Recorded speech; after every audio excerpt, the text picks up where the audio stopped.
प्रधानमंत्री मोदी की तरफ से आंध्र प्रदेश की पेंशन व्यवस्था को ही लागू करने पर विचार किया जा सकता है। क्यों? अब देखने वाली बात यह होगी कि क्या कर्मचारियों को ये आंध्र मॉडल व्यवस्था पसंद आएगी या नहीं।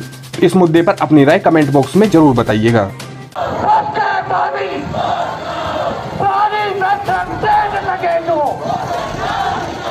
नमस्कार दोस्तों, इस वक्त की बहुत ही बड़ी खबर सामने निकल के आ चुकी है पुरानी पेंशन यानी ओपीएस बहाली मुद्दे पर।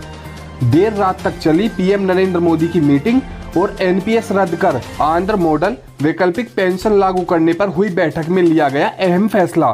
जी हां, करेंगे विस्तार से पूरी बात, लेकिन उससे पहले अगर आप सरकारी कर्मचारी हैं तो चैनल को सब्सक्राइब जरूर कर लें ताकि कर्मचारियों से जुड़ी हर लेटेस्ट खबर सबसे पहले आपको मिलती रहे। आइए बढ़ते हैं खबर की ओर। दरअसल ओपीएस बहाली मुद्दे पर लगातार 2 राज्यों में मिली करारी शिकस्त के बाद अब केंद्र सरकार को भी ये लगने लगा है कि अगर पेंशन पर जल्द ही कोई निर्णय नहीं लिया गया तो बाकी के राज्यों में भी बीजेपी सरकार को करारी शिकस्त का सामना करना पड़ सकता है। जिसके चलते मीडिया रिपोर्ट के मुताबिक यह माना जा रहा है कि बैठक में यह चर्चित मुद्दा उठा और हो सकता है कि इस बात पर ध्यान देते हुए वैकल्पिक पेंशन का ऑप्शन कर्मचारियों के सम्मुख रखा जाए। आपको बता दें कि आंध्र मॉडल के अंतर्गत कर्मचारियों को अपनी तनख्वाह का कुछ हिस्सा सरकार के पास जमा करवाना पड़ता है और उसके बाद सरकार उनको यानी कर्मचारियों को एक निश्चित रूप में पेंशन देती है।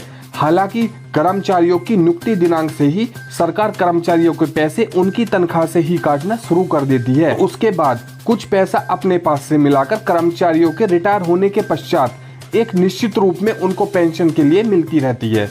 हालांकि इसमें महंगाई के हिसाब से कोई बढ़ोतरी का विकल्प नहीं होता। माना जा रहा है कि प्रधानमंत्री मोदी की तरफ से आंध्र प्रदेश की पेंशन व्यवस्था को ही लागू करने पर विचार किया जा सकता है, क्योंकि वैकल्पिक पेंशन व्यवस्था को लेकर पहले से भी केंद्र सरकार लगातार चर्चा कर रही थी। और खबर यह भी है कि प्रधानमंत्री नरेंद्र मोदी ने अपने एक अधिकारियों की टीम बनाकर आंध्र प्रदेश भी भेजी थी और वहां की सरकार से भी चर्चा कर वैकल्पिक पेंशन व्यवस्था के बारे में बारीकी से जानकारी इकट्ठा की और उसके बाद केंद्र स्तर पर लागू करने की योजना पर काम भी शुरू कर दिया गया था।